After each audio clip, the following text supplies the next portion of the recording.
Hi friends, நேற்று நம்ம back neck எப்படி மெஷர் பண்ணுறதுங்கிறத பார்த்தோம். இன்றைக்கி அதை எப்படி மார்க் பண்ணி கட் பண்ணுறதுங்கிறத பார்ப்போம்.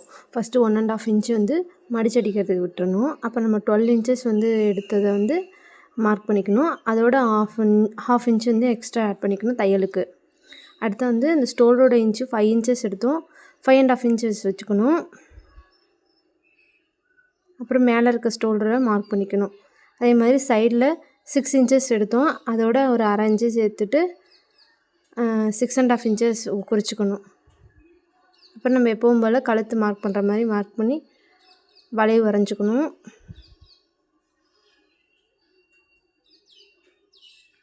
வீடியோவில் தெரிகிற மாதிரி மார்க் பண்ணி வளைவு வரைஞ்சிக்கோங்க.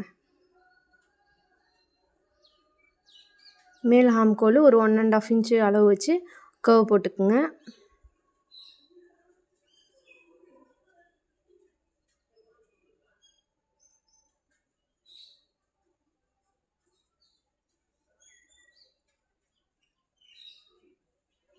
வீடியோவில் தெரிகிற மாதிரி கட் பண்ணி எடுத்துக்கோங்க.